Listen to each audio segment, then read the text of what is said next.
এক যুগ পর সেনাকুঞ্জে সশস্ত্র বাহিনী দিবসের আয়োজনে যোগ দেন সাবেক প্রধানমন্ত্রী ও বিএনপি চেয়ারপারসন বেগম খালেদা জিয়া। প্রধান উপদেষ্টা তাকে সম্ভাষণ জানিয়ে বলেছেন, খালেদা জিয়ার উপস্থিতিতে জাতি গর্বিত। সবশেষ 2009 সালে সেনাকুঞ্জে গিয়েছিলেন বেগম জিয়া। এই আয়োজনে যোগদানের সুবাদে 6 বছরের বেশি সময় পর জনসম্মুখে আসলেন সাবেক এই প্রধানমন্ত্রী। বিস্তারিত আকবর হোসেন সুমনের রিপোর্টে।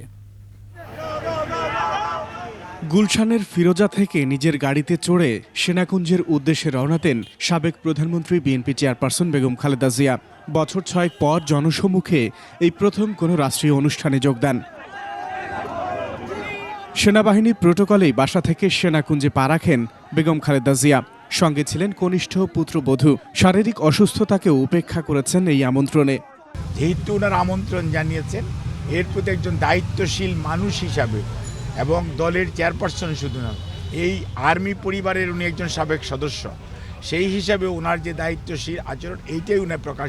দীর্ঘদিন পর সেনাকুঞ্জে বেগম খালেদা জিয়ার উপস্থিতিকে স্বাগত জানায় সশস্ত্র বাহিনী। সাবেক প্রধানমন্ত্রীর সঙ্গে কুশল বিনিময় করেন প্রধান উপদেষ্টা অধ্যাপক মোহাম্মদ ইউনুস। আজ আমরা বিশেষভাবে সৌভাগ্যবান এবং সম্মানিত যে বাংলাদেশের 3 বারের নির্বাচিত প্রধানমন্ত্রী, বীর মুক্তিযোদ্ধা শহীদ রাষ্ট্রপতি জিয়াউর রহমানের স্ত্রী বেগম খালেদা জিয়া আজ এখানে আমাদের মধ্যে উপস্থিত আছেন। এক যুগ ধরে তিনি এই মহাসম্মেলনীতে অংশগ্রহণ করার সুযোগ পান নাই, আজকে সুযোগ পেয়েছেন। আমরা সবাই আনন্দিত এবং গর্বিত যে আমরা এই সুযোগ দিতে পেরেছি আপনাকে। শিয়া বাটার ও ভিটামিন ই সমৃদ্ধ lily glam beauty soap. Lily, always beautiful.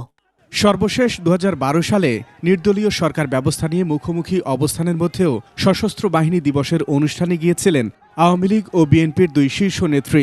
2010 সালের 13ই নভেম্বর খালেদা জিয়াকে 40 বছরের স্মৃতি বিজড়িত ঢাকা সেনানিবাসের শহীদ মইনুল রোডের বাড়ি থেকে এক কাপড়ে টেনে হিঁচড়ে বের করে দেওয়া হয়েছিল।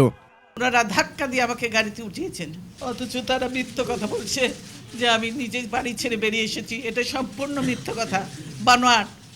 আকবর হোসেন সুমন, 21 টেলিভিশন, ঢাকা।